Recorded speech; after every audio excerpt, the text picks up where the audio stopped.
if you create with the mindset of trying to make everybody happy, you've already lost. Any postcard landscape or the arm of a distant galaxy or the river valley you stop to admire, you're part of that same world. So give yourself a little of that same appreciation. Recently, I had an opportunity to sit down with author Jarod K. Anderson for a talk about nature writing, masculinity, and the role nature plays in mental health. If you're somebody who loves nature, is interested in writing, or someone who struggles with mental health, I think you'll find some medicine in Jarod's words. Get ready.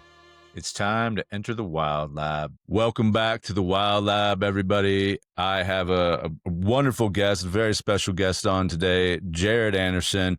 He is a writer, author of 3 books, Something in the Woods Loves You, the Haunted Forest Trilogy, and upcoming Strange Animals. And Jarod, it's really a pleasure to have you on today, brother. I was drawn to your work partly because we're both Ohio boys who've spent a lot of time in the woods, running around in Ohio and in Athens, and a decent amount of time, it sounds like, from you also, like morel hunting and just running around in the creeks. And also partly because, we've both struggled with mental health and found some healing, some measure of healing through the natural world. And then also, because a lot of, or at least in Something in the Woods Loves You, you have a lot of interrogations into masculinity and what it means to be a man. And a lot of the work that we do at Walker School of the Wild centers around healthy masculinity. So I just want to jump into it right now, man. And I want to just start with the question of, what does it mean to you to be wild? Thanks for having me, Ned. Good to be here, and stuff I love to talk about. So Right on. What does it mean to be wild? Well, for me, I feel like the definition of that comes from me sensing the shape of its absence. So, I got a little too into my career for a span of years, and that, along with unacknowledged mental health struggles, really started to make me feel very claustrophobic in my own life and very hopeless. And the element I discovered was missing was a connection with the outdoors and with wild spaces, a connection that was very important to me growing up. And it took me a while to sense its absence.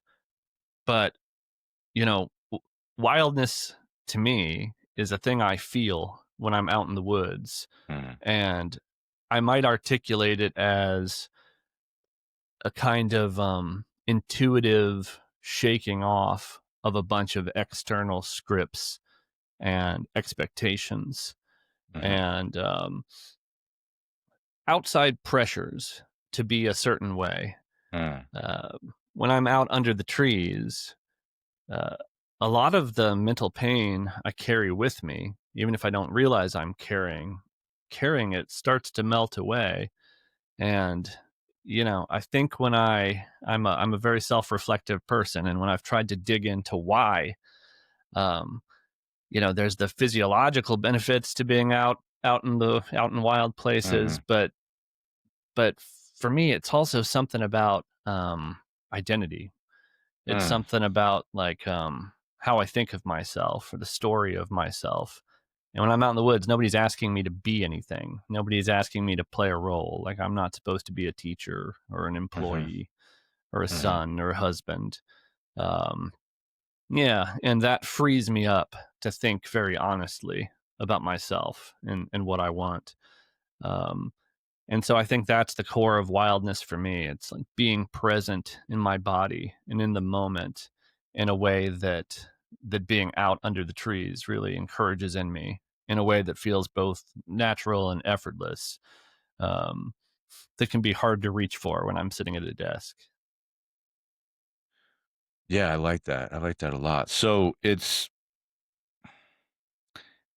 what I heard you say is it's the way I feel when I'm out in the woods, and it's a part of my identity. And so, like, for me, in that answer, there's a lot of it helps me live in my truth. It helps me my truth of who I am. I wonder if you could break that down a little bit more, because in Something That Was Loves You, you talk a lot about the ways in which your former life as an academic and other jobs as well, but perhaps stifled parts of you, parts of your identity, parts of your story, to so that you couldn't live fully as Jarod Anderson, whoever that might be. Can you break that down a little bit? Yeah, I mean, you know, I suspect we'll talk about masculinity a little bit more later, but Yeah. but you mentioned growing up in Ohio. Well, Mm-hmm. I grew up in kind of a very small town in Ohio, and um I was always a creative, kind of strange kid who struggled with depression. Mm-hmm. But I didn't have a lot of tools to talk about it. Right. Like, part of my version of masculinity was sort of being quiet and not Mm-hmm. making your internal struggle anybody else's problem, was the way I would have thought about it. Mm-hmm. And so, that was from a very early age, thinking about the internal me and the constructed me that I projected outside of myself as very different places and very Mm-hmm. different people. And so, it's the idea that a fish doesn't think about the water. Like, that is just the thinking landscape I grew up in. Right. And so, all right, translate that from being a boy growing up, middle school in Ohio, climbing trees, not talking about feelings. Um, Mm-hmm. Yeah. and let's Been take there. that over into let's take that over into academia. Now, what's expected of me? What kind of play acting do I do there?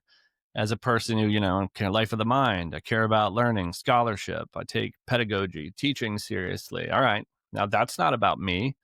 That's about roles I perform. Take it Mm-hmm. and let's take it over into business. I left Right. academia and went into marketing and nonprofit work. All right, now I'm a career guy. I care about the title on my business card, and Mm-hmm. on and on and on. There are all sorts of outside pressures that will give you very direct and indirect signals about what sort of man they want you to be. Um, and often it's partly about enriching somebody else. And you're Mm-hmm. meant to kind of take care of your own well-being in a quiet, uh, out of the way, in your own spare time, quote unquote. Mm-hmm. Uh, Now, to me, that sounds very much like an echo of the same thing I faced as a kid, where, like, all Mm-hmm. right, I'm not somebody who has feelings. I'm not somebody who has an internal life. Mm-hmm. I'm somebody who acts a certain way. So these are all pressures that accrete over time, but maybe more importantly and more insidiously, it's about the kind of cultural signals that we receive over and over again, that part of our job is to shape ourselves into these expectations. Mm-hmm. So, by the time I really got to sort of a breaking point in my life and my career, I had, I think, so many layers of these concerns and pressures to perform and to act certain ways, that I would have thought of a walk in the woods, something that I cherished growing up, something that I Mm-hmm. always thought of as healing. I would have thought of it as frivolous Mm-hmm. or childish or Mm. something that was, Childish. Yeah. yeah, like that's kid stuff, maybe, Mm-hmm. that's walking the creek, or, hunting with an air gun, whatever. Like, that was a thing I did as a kid. And so the idea that becomes trivialized because it's not about profit or productivity necessarily, which would have clashed with the signals that I had started to embrace and Mm-hmm. internalize. And so then the whole idea of that wildness or connecting with nature starts to feel like it's in a, locked in a glass case of the past. Mm-hmm. Um, Yeah. Yeah. Yeah. and it took me a long time to figure out that nope, I could still access that. That Yeah. a lot of the barriers were an illusion.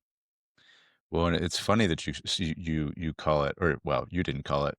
I think you're alluding to what other people might call it, but childish, Mm. right? Playing in the woods is childish, um, and yet at certain points, like at least for me, like when I'm wading a river or when I'm walking through the mountains or whatever I'm doing, if I'm out or climbing a tree or even just sitting underneath of a tree, something which I know you've done a fair amount of, I think. Yeah.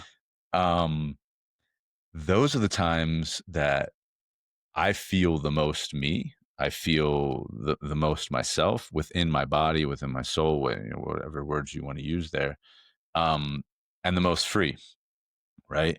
And to me, there's really nothing childish about that. It's actually very mature Yeah. in my mind, right?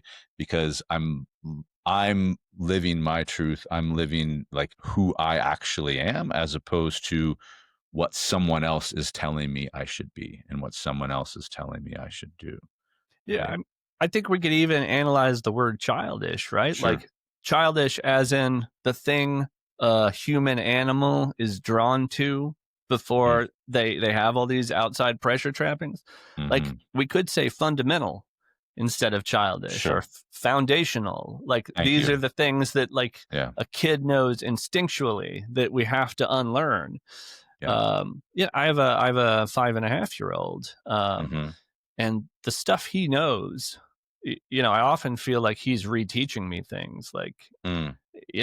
I've said before, like I can write a poem about, nature and awe, but I've seen my boy like bodily shake with excitement just following like a bumblebee, and it's like, woof, that's a thing that we bring with us, Yeah. and that I'm in a position or have been to rebuild that awe and recapture it, but like Mm. that comes with the hardware.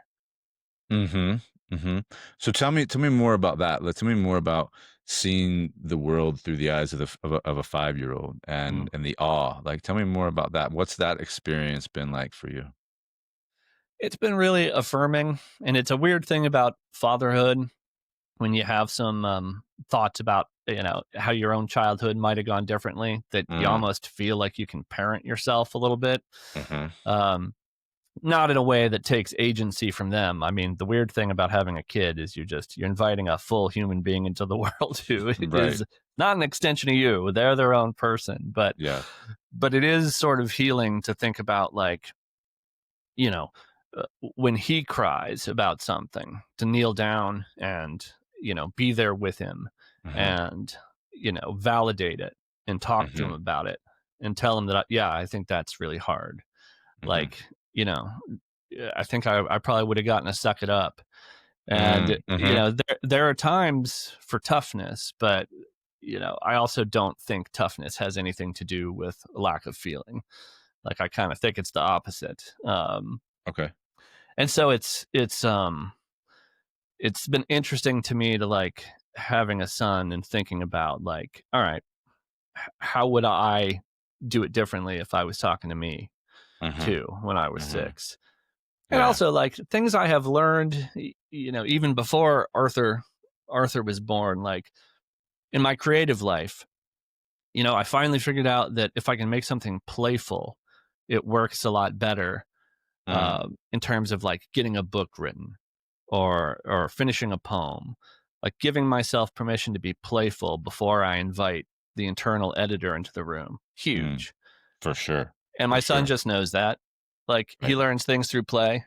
Um, Making time for being silly right alongside being serious, or study, or Yeah. awe for nature. Like these things all just none of them are adversarial in the mind of Mhm. a 5-year-old, as far as I can tell. Right. And Yeah. yet, like as a grown up, like a lot of these things feel adversarial. Feelings and toughness, Mhm. play and serious work or productivity. A lot of these things seem like enemies Mhm. in my adult skull, but not so with a kid. And I think the kid has the right of it. I no, I would totally agree with you. And I mean, go back to like childish as fundamental, right? As something that is Mm. necessary for life.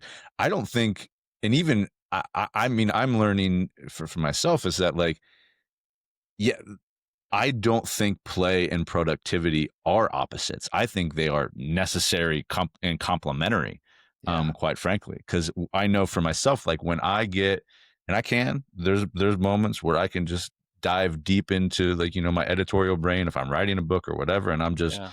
going, and without stopping. And there's many moments when I do that I'm not productive at all. That the words that I write are just crap, and Yeah. my thoughts are just crap.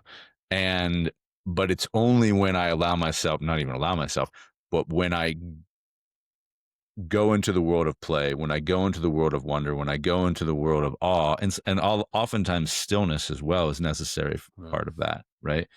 Um, that then I can reconnect to those parts of myself that where the voice lies, where the creativity lies, Yeah. right? And so then I can actually go back into the adult world, or whatever phrase we're using in this Yeah. conversation, and be productive, right? And finish the sentence, or finish the paragraph, or write the book, or whatever it is, do the business plan. um I think, let me yeah, just highlight yeah. real quick. I think you adding stillness to the list is Oh an yeah, important one that I didn't mention. Like, stillness is another thing that is really devalued, I think, in a lot of mainstream conversations about life and work. And that's another one to bring back into the conversation. totally. Well, talk to me about stillness for a little bit. How do you practice that in your life, and what are some of the ways that how do you practice that in your life? Well, let's talk about just sort of visiting the woods, which is a thing I do regularly, for a lot of reasons, Sure, mental health, spiritual health, physical sure. health. But in that idea of embracing play, for me, I've started to define play as a thing you can't fail at. Mm. I like that. So, when I go to the woods, I try to make it a thing I can't fail at. And there are Hmm. days when I'm frustrated and I'm gonna, do a few miles as fast as I can. And that's Mm. gonna be its own kind of healing. Mm. And then there are days for stillness. And both those days are wonderful and valid. And the stillness days are often, it's often like, I feel like the woods shows me different things depending on what I bring with me. Mm. And when I bring stillness, it's an entirely different experience from when I'm trying to, you know, cover miles. And Mhm. so, I might get 20 feet into a forest and just sit at the base of a sugar maple and just Mm. be as still as I can. And the experiences I have and the things I see, smell, hear doing that are completely different than the days where I do a strenuous hike. Um, I saw a stick bug Oh, I recently love doing those. that.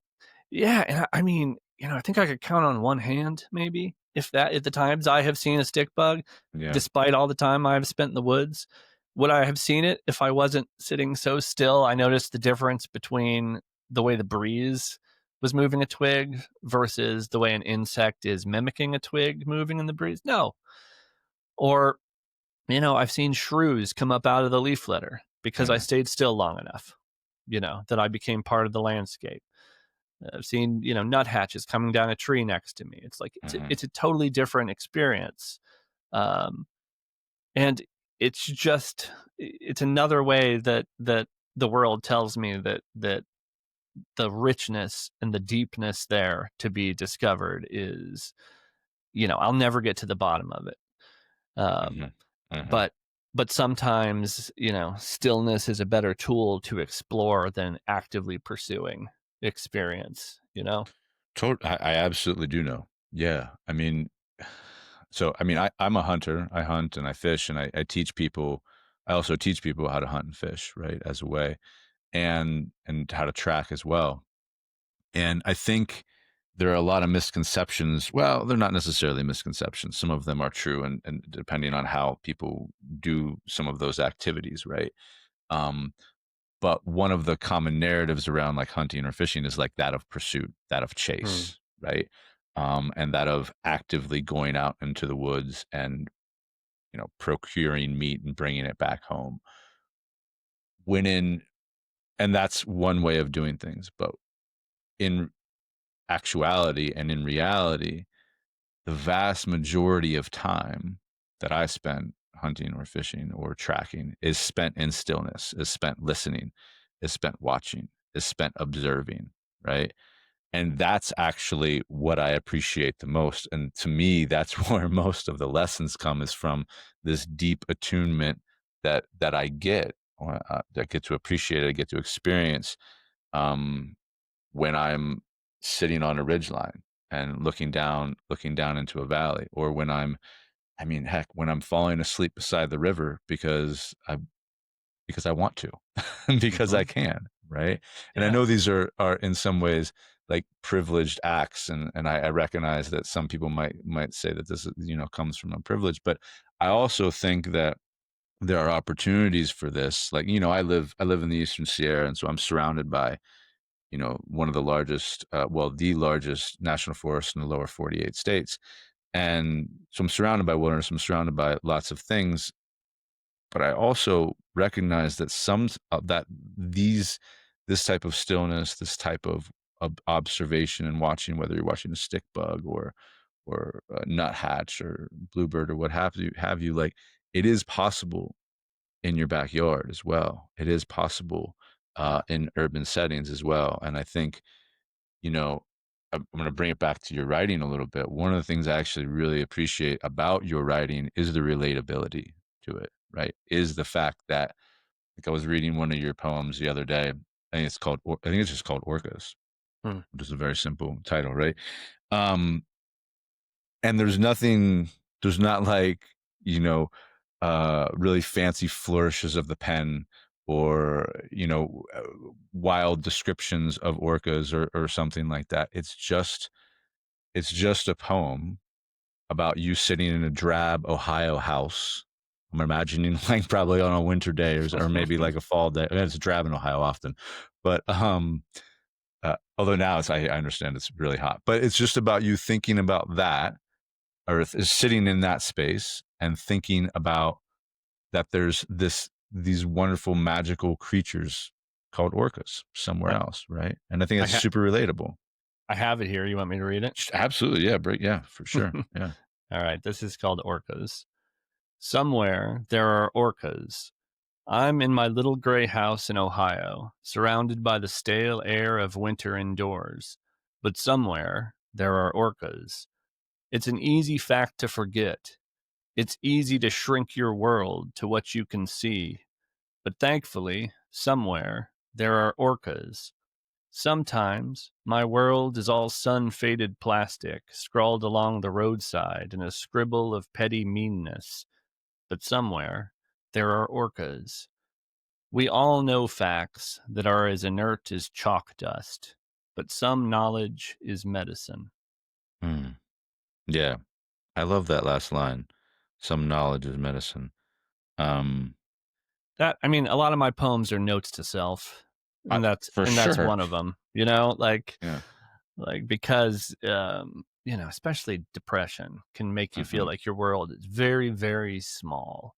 Yeah. Um, and so just taking a moment to intentionally acknowledge that the world is not actually limited by what I can sense in any given moment. Like that is a medicinal thought to me. Absolutely. And, I've talked about this on this podcast many times, but in mental health, and I've written about it ad nauseum, but, like, mental health is something that I have struggled with in the past, largely. And I think that line that you said, what is it, like, sometimes, you But, shrink the word, say it again. um oh, let's see. Oh, just sometimes you can shrink the world to what you can see. Yeah, Yeah. that rings so true to me, right? Because, um, I think, and this is true for a lot of people that I know and that I work with, and myself included, is that, like, the world, or our world, can become like just this echo chamber of thoughts, of negative thoughts that we recirculate, or that recirculate Yeah. in my mind, right? And then I I take that out into the world, into the culture, as reality, and then it manifests, like, in the Hmm. way I relate to other people, in the way I relate to my students, or the men who come out to work with my school. or whatever, and or my partner, whoever it is, it manifests in all my different relationships, Yeah. right? Um, and I love in that poem, and also in some of your other work as well, but especially in that poem, it's like, look, but there is another world.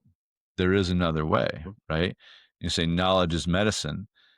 And I think I can tie that to some of the things that you've said in Something I Love You, or Something That Was Loves You, um, which is something to the effect of like that words are magic, right? Yeah. I wonder if you could speak a little bit what you mean, what you mean by that, by words being magic and knowledge being medicine. Yeah. I mean, I'm a writer, so words are the magic I love, but I also do literally believe that. Mm-hmm. Um, I believe it in a couple ways. One way is that uh, it's the best way I know of to connect brains with other people, Mm, across time and distance and life experience. If I can articulate a thing I'm thinking and put it into words, that is a transferable kind of magic. mm-hmm. And that means a lot to me in life in general, but in my creative life, because as somebody who struggles with major depression, um, I can't always do something for ego. Like I Mm, can't always summon the energy to do something because I want to be a famous writer or something. mm, But I mm-hmm. can summon the energy if I feel like I can do something for somebody else, Mm, an act mm-hmm. of service. And so words let me do that. But I'll give you a specific example where I felt the moment that words were like medicine, Yeah, yeah, please. and it was a metaphor I came up with, Mm-hmm. that oftentimes I would feel like I would have these attacks, these bad days of really rough mental health, Mm-hmm. sometimes suicidal ideation, sometimes just major depression. Um, and I realized that every time that happened, I was also kind of siding with the enemy. I was piling on myself by adding shame and guilt to the conversation. Like, not only am I weathering this, but the fact that I have to means I've already failed. And so I Mm-hmm. came up with this metaphor of brain weather, and the metaphor goes like this: if I was planning a picnic and it was canceled because of a thunderstorm, I would be disappointed, but I wouldn't be ashamed. Why? Mm-hmm. Well, a thunderstorm is a known natural phenomenon. Everybody knows I didn't invite it. I know I don't steer the clouds. So why would I be ashamed that a Mm-hmm. thunderstorm canceled my picnic? Okay, well, depression, anxiety, OCD, PTSD, they're all the same as a Mm, thunderstorm. These are known, natural, studied phenomenon. Okay, given. Uh, we see them. They're natural. They're mhm, everywhere. And what else? Nobody invites them. Nobody steers those clouds. So your internal brain weather is like weather. It's like the thunderstorm that cancels my picnic. I mhm, can be and am disappointed about it, but disappointment isn't the same as shame or guilt. And that mhm, metaphor, when I really locked in on that, and I think I wrote it down for myself, like I felt a fist unclench inside my rib cage mhm, when I had that realization. And I often pair it with a Nordic saying I love, that there's no bad weather, only bad clothes. So like I can have bad weather in my mhm, internal landscape. But the other mhm, thing I can have as a person, as a tool user, is I can build new kinds of shelter. I can mm, get new kinds of hard weather gear and hang it by the door. mhm. So Yeah, yeah. so these are all ideas, but there weren't ideas I owned. There weren't ideas that I could put in the toolbox until I Mhm, turned them into words for mm, myself. okay. So like when I say writing is magic, I mean like literally. Like it's like I came up with a spell or something in just Mhm, articulating this idea, putting it into words. And I can reach for those words even when maybe I'm in a bad place and I'm not coming up with any creative metaphors. It's like, all right, well, past me did, mhm, past me put it into words. And now I mhm, can just tap into that magic. mhm. Yeah. Yeah, I have, like, this really complicated relationship with the use of the word magic, especially when it comes into this context. Oh, yeah. And I've had these conversations with multiple people, and I think we're probably about to have one as well. But like, it's this idea, because first off, I agree with you. I will say that, like, I agree that our words have the power to change our realities, and we have Yeah. to fully own them, as you said, right? And I also agree that in depending on how we use the word magic, that they are that. I often like to flip it though, and for myself, because magic is illusionary. It doesn't Mm. exist, right? It is this thing like you pull the rabbit out of the hat. We saw the woman in the half, and it didn't really happen. But what I hear you saying, and I've experienced in my own life, and I've seen it in many other people's, is that like, no, it's not illusionary. It's very real.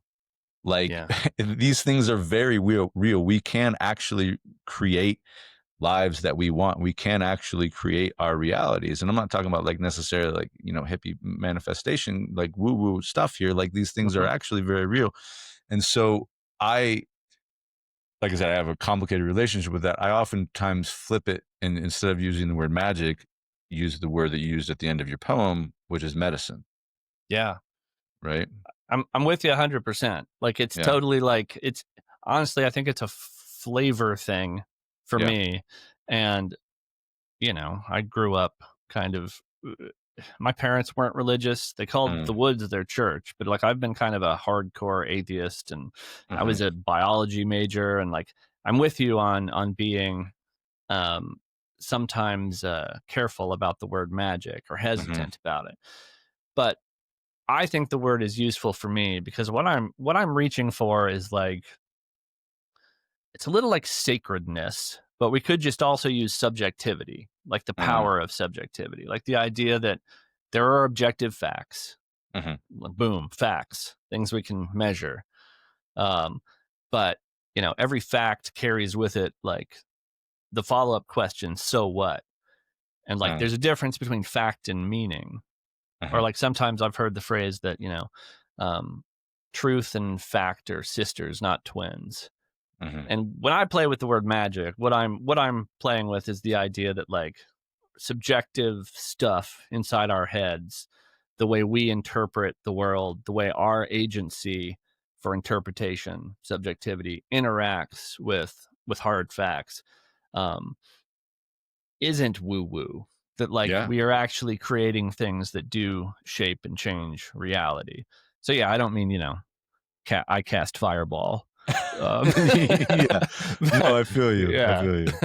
Yeah. It's like I said, I've had this conversation with a lot of woo woo crowds and also and so like, I think yeah, Sometimes I'm nervous, like, because I've been on a lot of podcasts, and sometimes I will look at the podcast and like sort of see the words they use and be like, okay, am I gonna get along with this person? How mhm, how deep are we gonna go down the path of acknowledging some system of magic? And mhm. that's not really who I am, but I do like the idea that like we have agency in the way we participate with reality, A and thousand percent. words are my medium for that. Yeah, Yeah. 1,000%.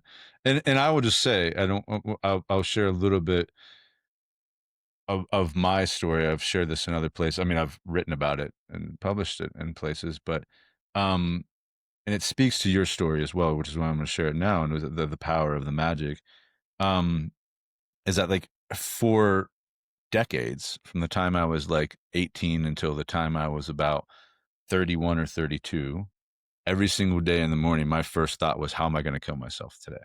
Right. Mm-hmm. Which is having that as your first thought every single day has power and has magic, and it manifested in various ways throughout my life, right? I no longer have, I mean, those thoughts come and go, but I no longer, I wake up and have very different thoughts, right? Yep. Um, and that has changed my life in very real, and as you said, like concrete ways. And so we can call it magic, we can call it medicine, we can call it whatever the hell we want to call it. But I can tell you, and I think I know you know this as well, it has very real ramifications in the in our lives, in our and in the Yeah. real world. So Yeah, yeah.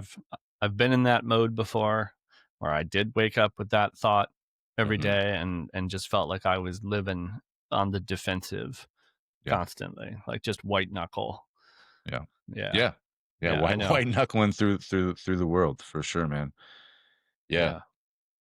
Yeah. Um, I want to ask because you've touched on it a little bit, and I touched on it on the beginning, but the concept of masculinity, right? Mm, As you said, you grew up in Ohio. I grew up in Ohio, and I think um, there is a certain flavor of Midwestern masculinity, so to speak, which yeah. is stoic and gray. And I the words that I heard growing up were always because I was trained horses and I rode bulls and I rodeoed on the weekends, and so the words I heard were cowboy up. Oh, Mm, like you injured yourself? Well, cowboy up. Well, you're having a bad day? Well, cowboy up. Like yeah. but it's the same thing, man up, or however you want to put it. Those were the words that I heard a lot growing up. And there's value in I don't want to speak too much, but I do think there's value in grit. There's value in perseverance and all of those things. Um, but I think it's more complicated than that. So I wonder if you could speak a little bit about masculinity, your thoughts on what it means to be a man in this world. Mm. Yeah. Can you break that down Yeah. for us a little bit? Man, big question, right? It's super easy. Yeah. But starting with grit and perseverance, Yeah. absolutely values I associate with masculinity.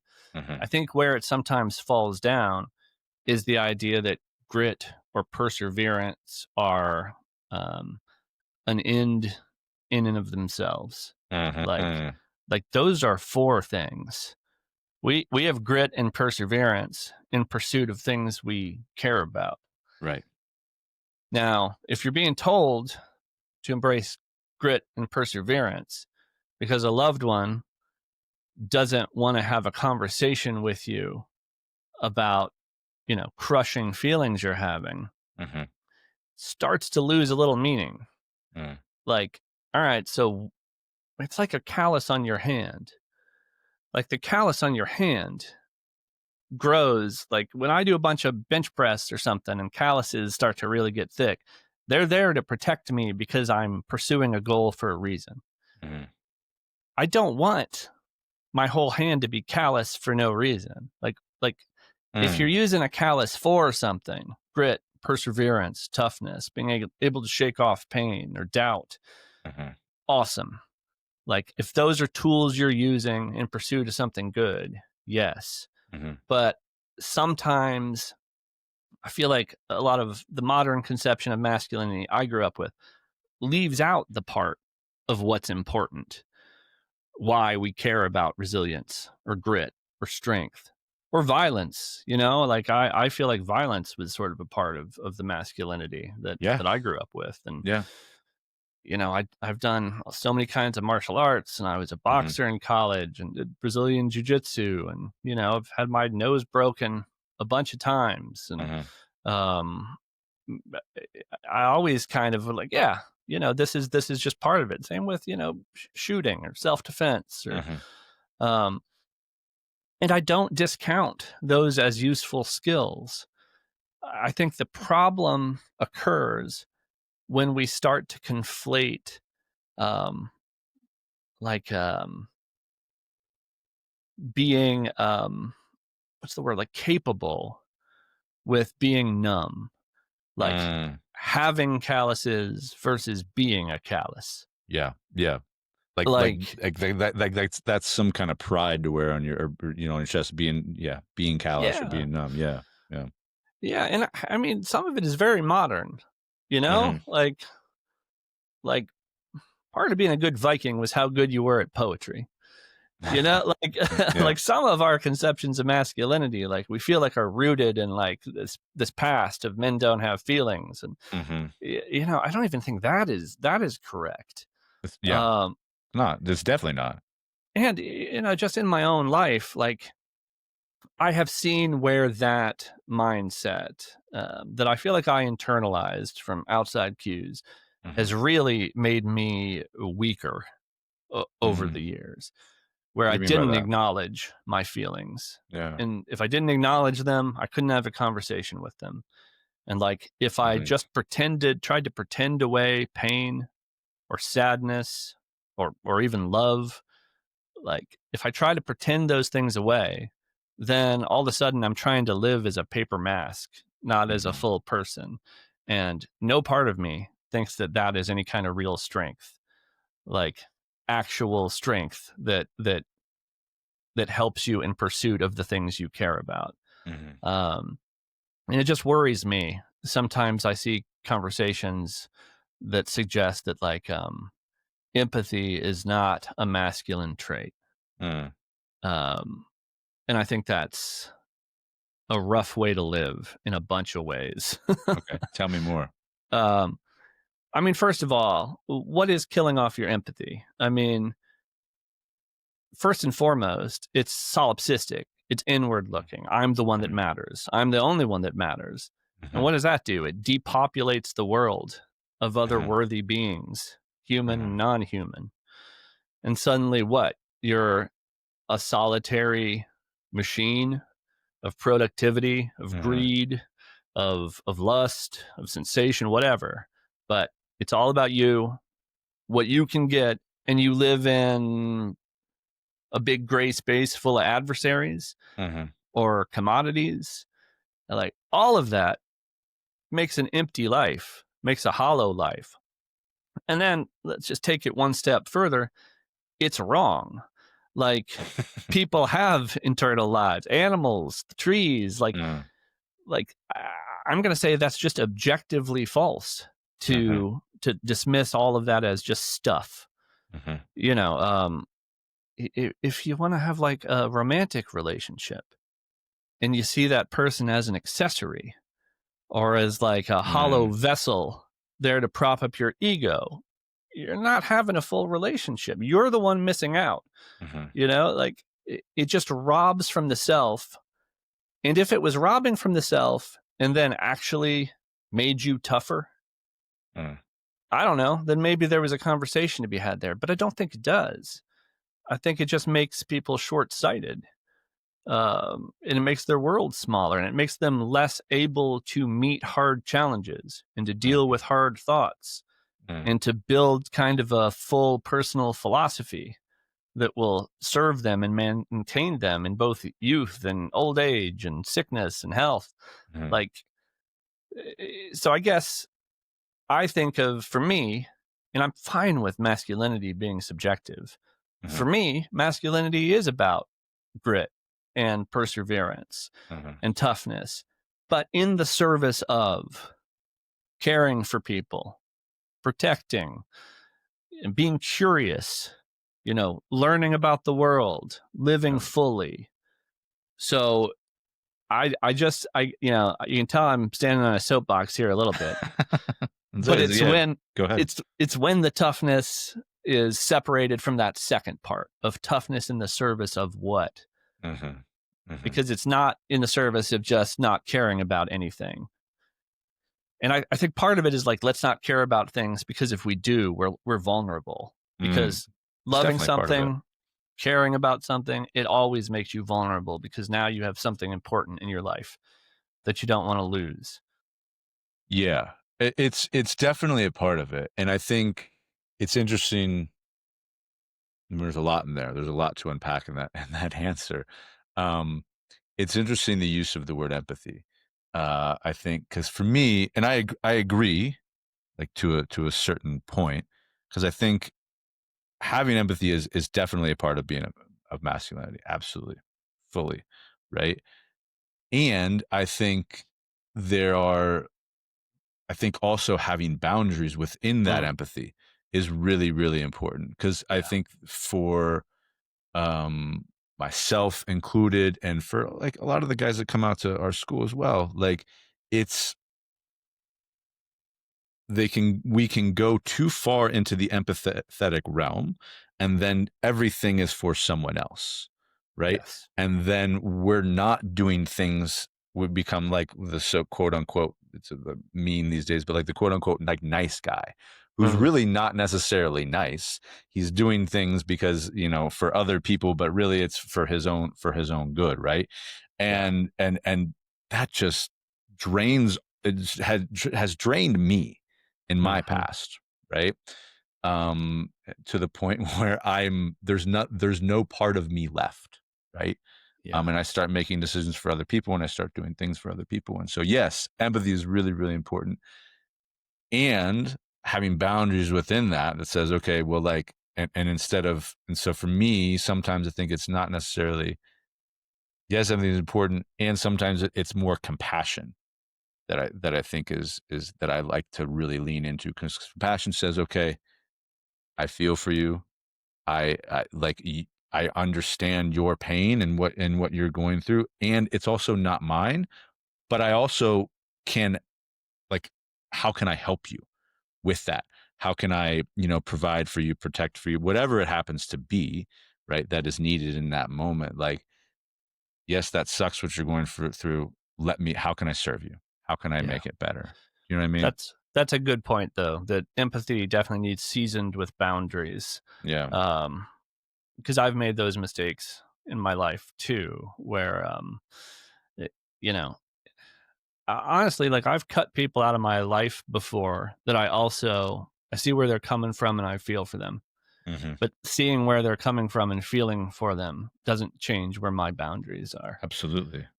you know? 100%. Yeah.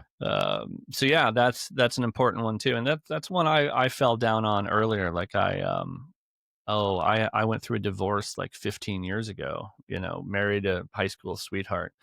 Um, and, I didn't realize the relationship was bad. I felt like I was sort of serving Mm. somebody else. Like, well, this is who I am, this is rough, but like, I'm going to be tough. I'm gonna get Yeah, through, yeah. you know? Right. Uh, Right. um, and then a friend of mine said to me she was kind of drunk and at a party in grad school was like, she's not nice to you, Jarod. And it Uh, was just like, ooh, oh yeah, that's uh-huh. probably should be part of this, huh? Uh-huh. Like it was a real epiphany moment of, Uh-huh. whoops, I let my boundaries go. Or like I didn't Uh-huh. bother to have boundaries. Uh-huh. So yeah, that's a good point. Well taken. Is that our conversations about embracing empathy do have to include care for ourselves For and sure. yeah, Yeah. protecting our own peace. Yeah. And Yeah. and I also think to even like yo-yo it back and forth is that, like, but it also extends to that empathy also extends to the natural world, which is a Mm, really, really important part for me, right? Yes, it extends to other people. Um, and also it extends to the trees and the rivers and the mountains and all of those things, because I think one thing that I think when we talk about like a lot of this nature stuff or whatever, like it's often, especially around the lens of like mental health, it's often seen like, okay, well, how can nature heal us? How can nature, provide for us? What can she do for us? And yeah, clearly, or I wouldn't be doing this podcast. I wouldn't be doing a lot of the writing that I do or the school that I have. Like I agree with that. And I also think it's really important that we recognize that we have to give back to her, right? We have to give yeah. back to nature in whatever way that looks like to you, right? It doesn't have to look a specific way. It doesn't have to be, planting thousands of trees or volunteering at whatever. I mean, like it can, but it can also look very individual and very specific, Yeah. you know? So, Yeah. And making that part of the culture around the conversation yeah. about mental health. I mean, honestly, like I've volunteered planting a bunch of trees before, and I mean, talk about great for my mental health. Like to Hmm. feel like I've done that kind of good while being out in nature. It's really great and transformative. Yeah. Yeah. Um, Something I wanted to bring up Sure. to you specifically that you just reminded me of. Okay. Just something I have thought was interesting that I don't know that I've found a better context to bring it up Mm. is that on the subject of masculinity, a thing I have found, you know, I think I mentioned to you earlier, like part of the reason I wrote the memoir was that people had reached out to me a lot to talk about mental health, But what was really fascinating was the conversations with men Mm, who I started to get this feeling that there is almost an American tradition around um, if you embrace sort of a firm orthodoxy of what mm, men are allowed to have emotions about, mm, for some reason, I think there's an American tradition. Maybe it's Robert Frost, maybe it's John Muir, that men are allowed to have emotions about nature. mm, And so sometimes I have found like it's almost a sneaky back door where mhm, where I'll write a poem about a tree, but I sneak in talk about depression. mhm, And that, men have told me before that that has helped sort of unlock the concept for them. And mhm. I don't know if you've experienced any of this, but I just have found it interesting that like nature does seem to, even in our concepts of modern masculinity, be a space that feelings are all right in a unique way. I, yeah, I mean, what, why do you think I take men hunting and fishing as a conduit to talk about their feelings and a conduit to get them to open up Yeah. about emotional intelligence, right? Yeah. Um, it's it could be something else, right? But yeah, absolutely. And I don't know, I don't necessarily know where it comes from. I mean, I think maybe it's some like legacy of frontierism, or the wild man, as Robert Bly would call it. There's a lot of ins to that. I think it's part of. I mean, I, I could say something sort of goofy and say like, oh, it's part of the male archetype, but it's part of the female archetype as well. I think it's just part of like being human. Um, That's the thing I wonder though, right? Because like all the stuff I said earlier about why I feel better when I'm in nature, when all yeah. the like workplace and social dynamic structure kind of feels like it falls away a little bit when Hmm. you're out in nature. Like maybe that brings the part of our brain that's like, okay, we're human beings talking about human being stuff to the Hmm. to the forefront a little Yeah. more. Yeah. I mean, have you ever? I don't. Are you familiar with Paul Shepard's work at all? He's a Not really, I no. mean, well, he's a long since passed, but he wrote a book called "Animals Make Us Human" and Mm, Man in the Landscape," or "Humans in the Landscape." I think it's "Man in the Landscape." Anyway, and a bunch of others, but essentially, his entire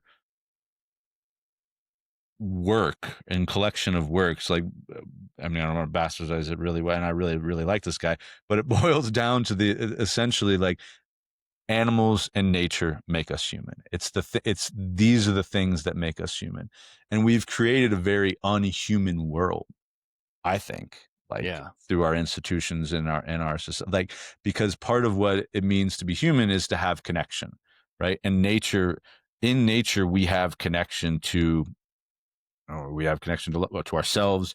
We have connection to the natural world. We have, and we have connection to spirituality, right? Whatever that looks like for you. We have actual connections, but through our institutions and the societies that we create, we're massively disconnected, right? I mean, it Yeah. always goes back to, I don't want to talk about enlightenment and modernity, but I mean, it goes back a long, long ways. These disconnections that we have created, and so I don't necessarily know to claim where it comes from, but you're absolutely right. It is very real. That it is okay for men to talk about, to have feelings when it comes to nature, right? And but I will also say it is, for some, it is still a little risky. It is Mm, still a little on the edge, right?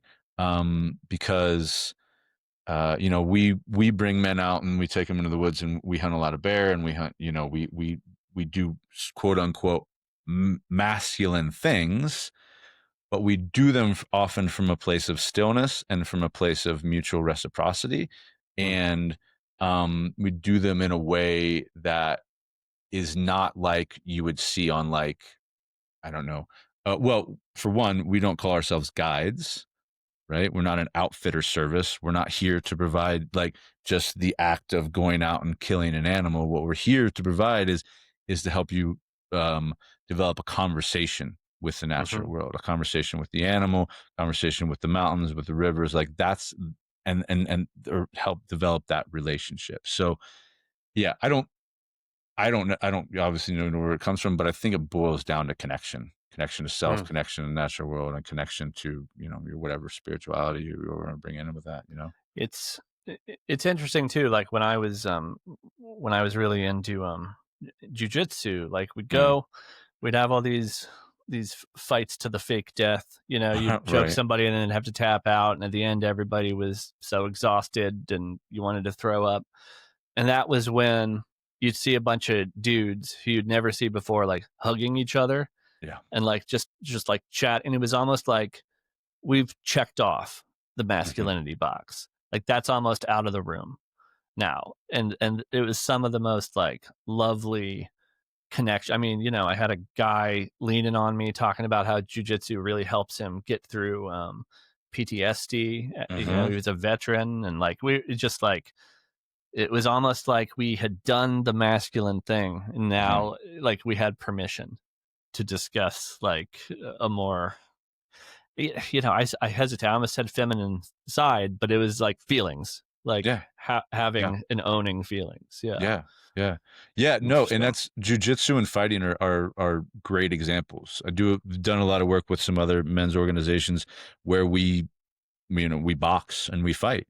And through that, it opens up a world of emotions because Yeah, I think it taps into a primal part of ourselves, right? The whatever, warrior part or whatever, but like it taps into a primal part of ourselves that needs to be expressed. And I think largely, um, our society, like men in society, don't have a healthy way of expressing that aggression, right? And yeah, jujitsu offers fighting, whatever, hunting, offer opportunities for that, right? And then to unpack it and say, wow, like how did that, to break it down and then talk to the man and be like, well, how does this aggression show up in your life, or how does this thing show up in your life, like the way yeah. you fought this man, or the way you hunted in the wood, like the way I always like to put it is, the way you fight is the way you move through the world, the way you Mm. hunt is the way you move through the world, right? And so like if things are showing up in a fight, or the things are showing up in hunting or whatever, like that's generally a reflection of something that you do in your relationships, or you're showing up in your own way. And part of it is that our structure, very disconnected structures in society don't allow for, tell us to shove our feelings down, but they also tell us to shove, all that aggression that you have that's coursing through your veins, like don't show that either, right? Yeah, And then that manifests in really unhealthy ways with people like Andrew Tate and yeah, and other things, right? That are just really, really. I don't like to use the word toxic masculinity, but really toxic behaviors. yeah. Well, and sometimes I think when there's no outlet for aggression too, we start to confuse like being loud for being tough, or posturing, Sure. in a way that like um just some of the like toughest dudes I've ever known are also like some of the most gentle and sweet. Hmm. And it's like they don't need posturing, Right. and like even the like jujitsu class example, it's like you've all just fought each other. Hmm. Like there's no reason for anybody to be posturing at all. Like we all know Yeah. who has won what fight, and like it's out of the room. Like it's not. But it does sometimes. I do feel like hover over masculinity as a specter now, where it's like Hmm. oh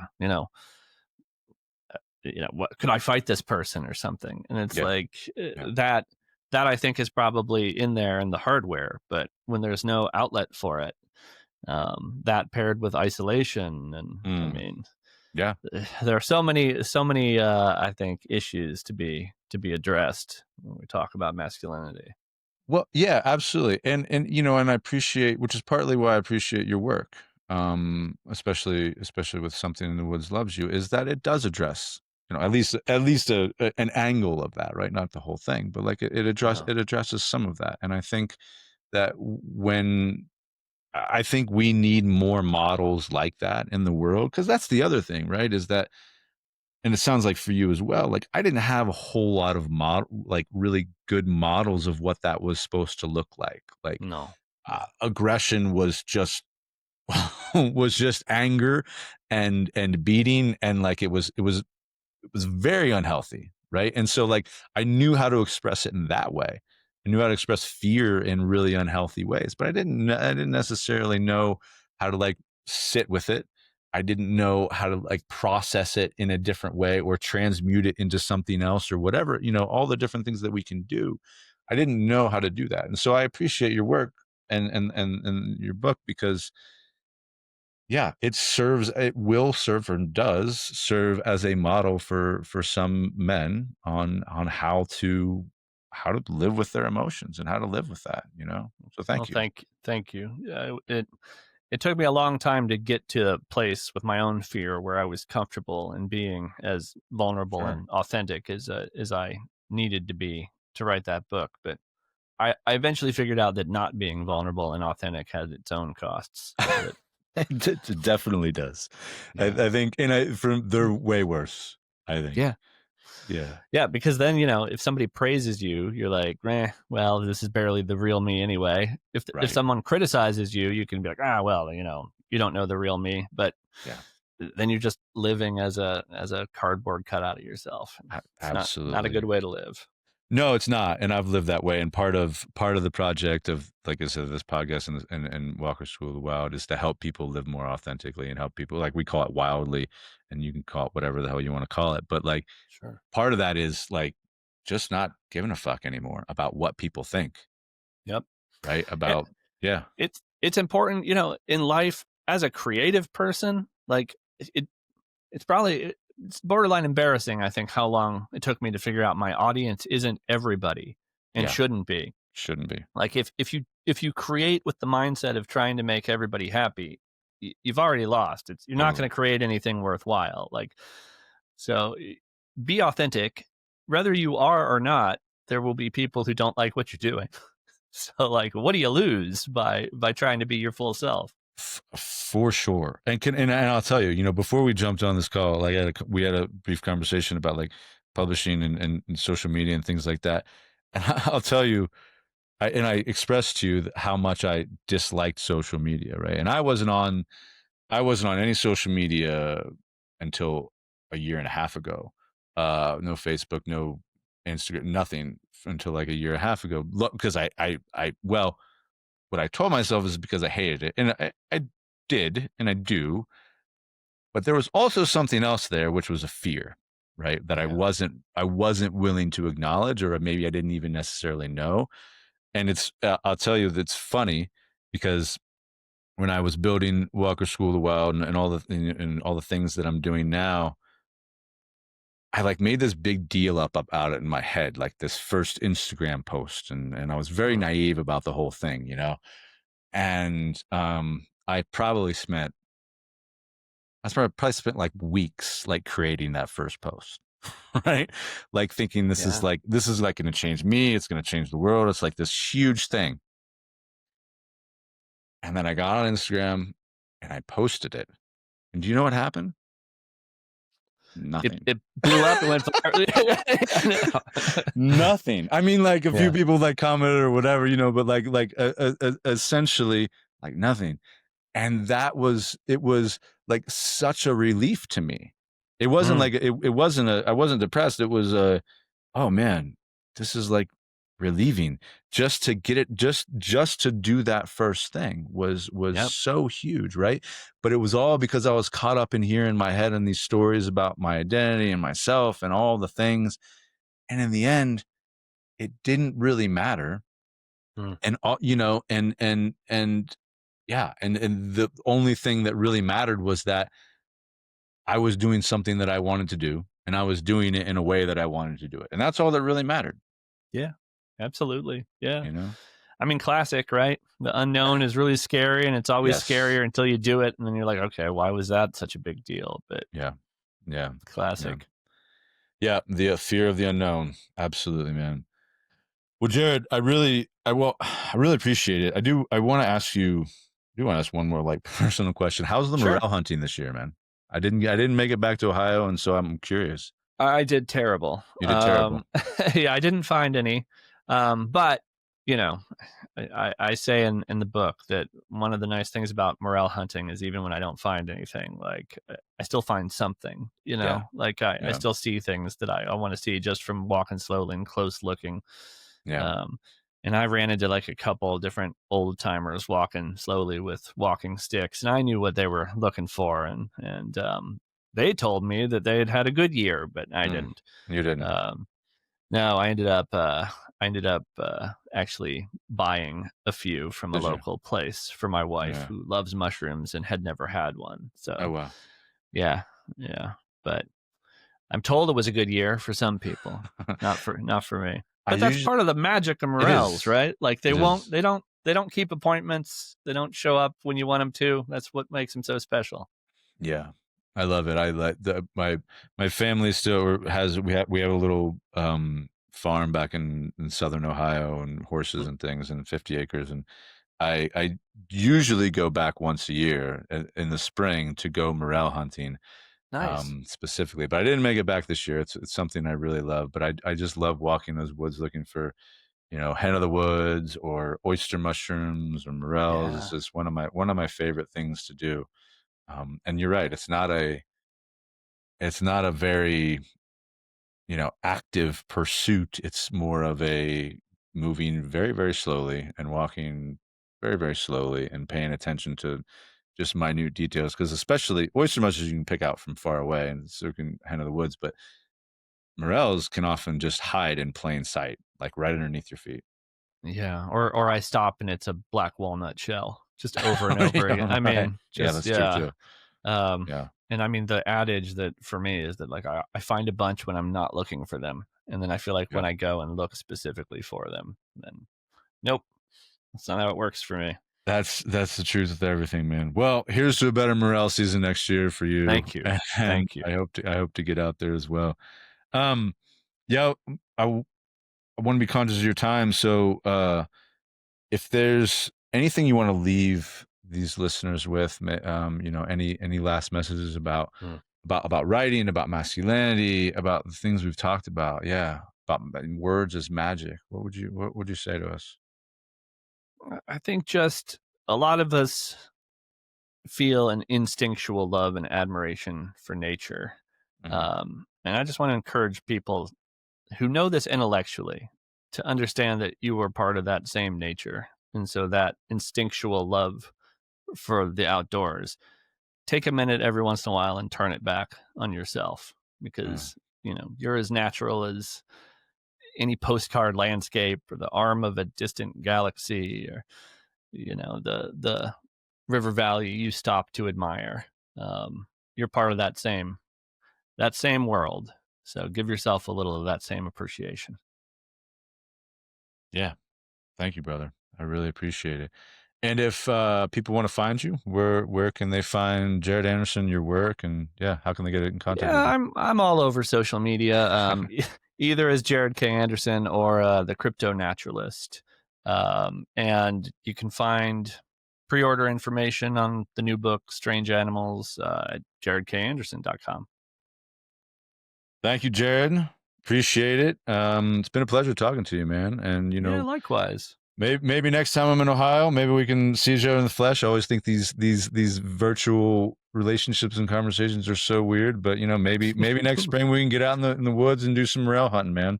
You might be surprised by how often I connect with somebody on the internet that's like, I'm passing through Ohio, and my wife makes fun of me, but she's like, you're not very kidnappable.